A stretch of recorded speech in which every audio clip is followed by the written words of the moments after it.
Now we're going to make the first incision on the right side.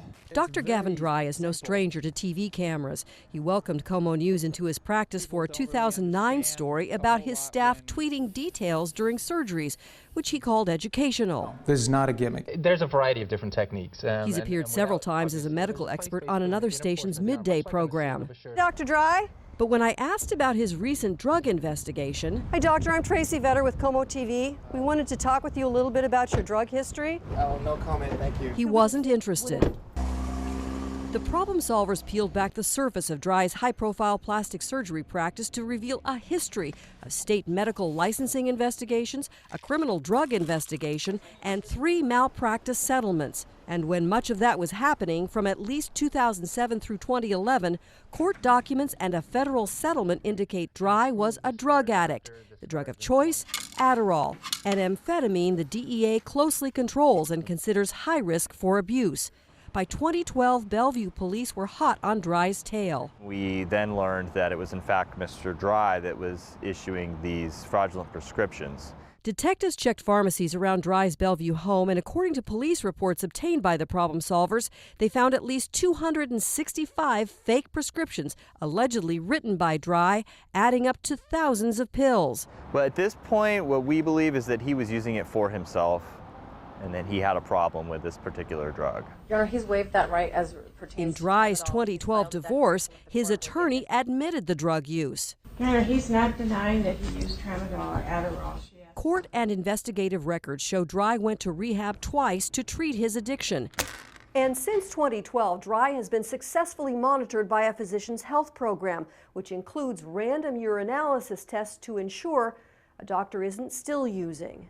But during the earlier divorce hearing, Dry himself downplayed the effect of the drugs. Tramadol and Adderall were medications that did not impair my ability to carry out activities or impair my cognitive judgment or psychomotor skills.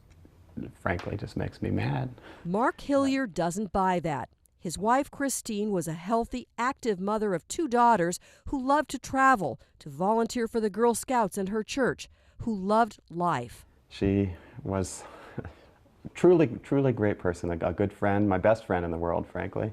Christine went to Dry in 2009 for a tummy tuck, a common outpatient surgery.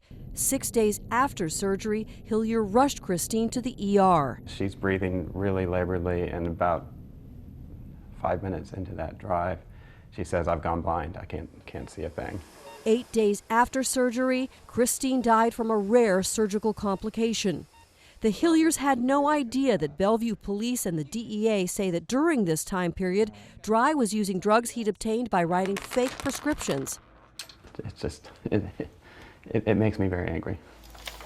The problem solvers used public records laws to discover that the Medical Quality Assurance Commission, MQAC, has investigated Dry 8 times. None so far has led to any sanctions against Dry's license. But in our review, we found a 2004 complaint alleging Dry was self-prescribing Ritalin, another stimulant like Adderall that the DEA controls closely because it has a high potential for abuse. These are some of the Dr. Dry cases that we've received.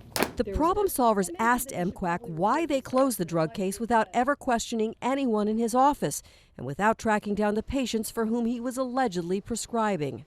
The friend and the child were overseas at the time, and we according couldn't to contact. Dr. Dry. Yes, according to Dr. Dry. According to the person being investigated. Right. I think the expectation of Attorney Todd Gardner won $1 million settlement against Dry on behalf of Hillier and his 2 daughters. Betrayal and abandonment. He also represents a woman who claims Dry left her to deal with severe surgical complications in late 2011 when he went into drug rehab. When you're talking about drug abuse by the people we trust the most, it's a scary thing. Dry just settled that case in September. It's his 3rd major malpractice settlement.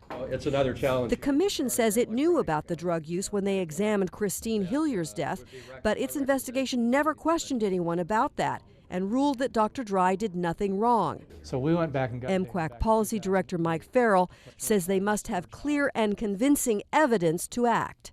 If we don't have it, we can't act. If you don't look, you can't find it. Well, we look. But because the state has cleared Dr. Dry, when we looked up his license on the Department of Health's provider search, none of the 8 investigations, which includes 3 malpractice settlements, none of that shows up on the state website. And I find that amazing and appalling. You're putting people's lives at risk.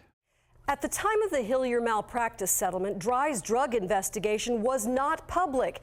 In that separate case, though Dry did not admit legal fault, he did reach a civil settlement with the U.S. Attorney's Office and paid a $125,000 fine. MQAC told me it didn't know the drug case had been settled until we notified them. So MQAC has now reopened its investigation with a ruling expected soon. Tracy Vetter, Como for Problem Solvers.